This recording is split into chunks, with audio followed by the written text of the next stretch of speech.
what kind of do you have a mantra or like what could somebody listen to this use the next role they have to expand and explore and learn jiu-jitsu better, do you think? Uh, I think it's kind of the same. It's now I'm not an athlete anymore, retired. So I think the intensity of my training is much less. I don't train as hard. I'm not. My conditioning is not as good. My strength it did diminish, of course. When I was in my top condition, I was like, my condition was better. I was stronger. I was faster. My time reaction was better. So now that I don't compete anymore, I think things just kind of slowed and calmed down a bit. So my pace is slightly smaller because I cannot keep that pace that I used to have as a competitor because I don't have the physicality to follow that up. I get more tired. I get tired quicker. I Mm. don't have the strength I used to have because I don't train as hard. So it's the same. I think it's just adapting. Your game is always changing over the years a little. You always kind of, you venture yourself to learn new things, to practice new ways of trying to pass the other person. So the game, you always kind of trying to find out what works for you, what doesn't. It's suddenly I'm doing a different kind of guard. When I play more my back, instead of things like that. But it's kind of the same. I think more slower and calmer. I'll say that's the biggest Yes. difference.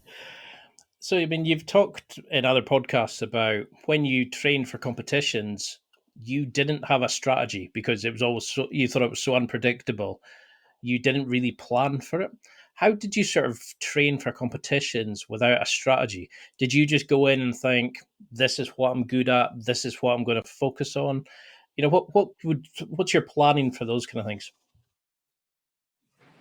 I never really made a strategy because I don't really believe in strategy much because things can change. When you focus too much on a strategy, if suddenly the fight is going in a different direction, you can be lost. You can suddenly lose Mm. yourself, in the middle of the fight because it's you plan, you've been training for weeks, the fight to go one way and suddenly it's going a different way. And then what do you do? Do you change strategy? Do you change plans in the middle, or do you try to force the fight in the way you planned before? That's already a very negative point to happen in the middle of the fight. Yeah. And I think it's I've trained every position. I've trained being a good and a bad position. You never know what will happen. You cannot predict. Suddenly something can happen. It's going to put you in a very bad position. I think the training it will tell how you react being there.